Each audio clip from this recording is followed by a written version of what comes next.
The sea was calm that night. Waves rolled in slow, silver lines beneath a cloudy sky.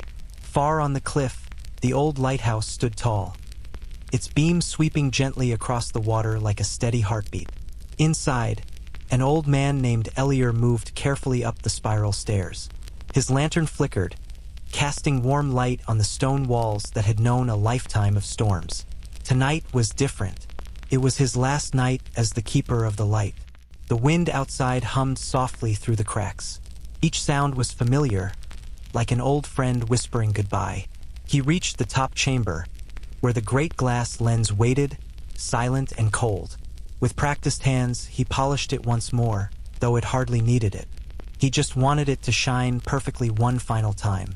He looked out over the ocean. The horizon was a dark velvet line, and above it, the first stars began to appear. A gentle fog drifted in, wrapping the lighthouse in its silver breath. Elior smiled. He had spent 40 years keeping sailors safe, guiding them home through wind and wave. Now his duty was ending, but the sea still breathed the same.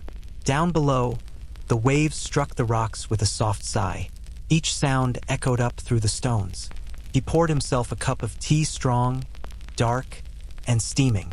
The smell of salt and tea leaves filled the air, wrapping him in peace. Outside, the gulls had gone quiet, as if even they were asleep. The light turned slowly, its beams sweeping across miles of dark sea. He followed it with his eyes, tracing its gentle rhythm. Each rotation felt like a breath, each glow like a heartbeat. The hours drifted like the tide. Outside, the moon had risen, pale and round, painting the waves with soft silver. Inside the lighthouse, time moved differently. Each creak of the old wood, each sigh of the wind, felt slower, deeper, like the world itself was half asleep. Elior sat by the window. The lantern beside him glowed faintly, and in that quiet light, he opened an old notebook. Its pages were filled with years of entries. Ships spotted, storms survived, and the names of sailors who had waved in gratitude as they passed. He traced a trembling finger over one page. June 14th, the morning star returned safely. He smiled. He still remembered that ship. The captain had brought him tea once, long ago, as thanks. He could almost taste it again. Sweet and smoky, just like tonight. The sea murmured outside, endless and patient. Sometimes Elior thought the sea could understand. When he spoke aloud, no one answered but the waves. Yet somehow that was enough. "You've been my only friend," he said softly to the dark water below. The wind sighed, almost in reply. He closed the notebook, laid it on the table, and leaned back in his chair. The candlelight flickered against his weathered face. The wrinkles, the salt in his beard, the quiet pride in his eyes. Everything he had ever known was here in this lighthouse.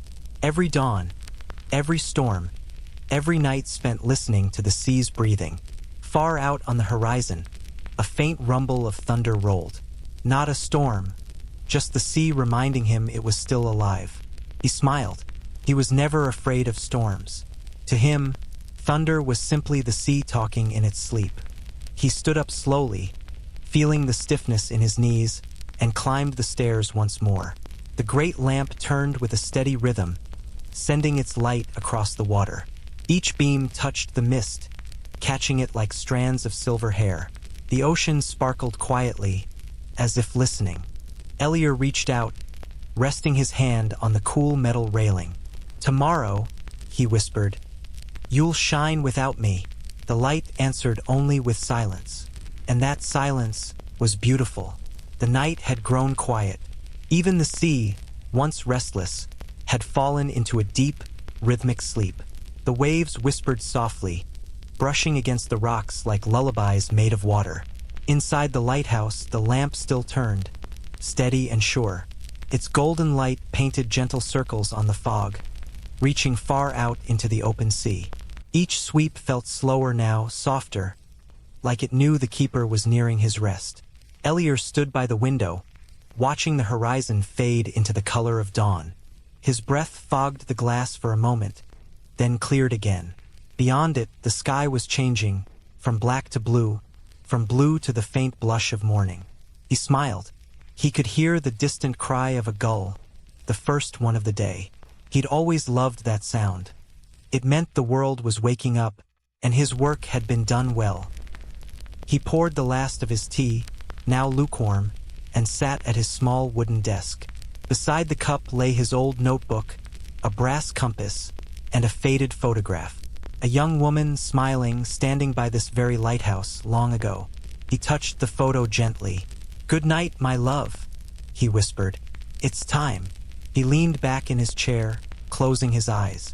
The sea outside breathed slow and calm. The lamp kept turning, its light steady as ever.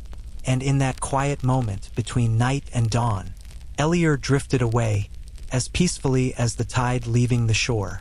When the sun rose, the lighthouse still stood strong against the sky. Its light dimmed slowly in the warmth of dawn. Down in the village below, people saw the sea shining golden and calm.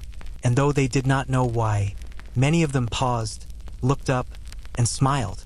That day, the lighthouse shone for one last morning, its beam soft and bright, as if saying farewell to the man who had given it his life.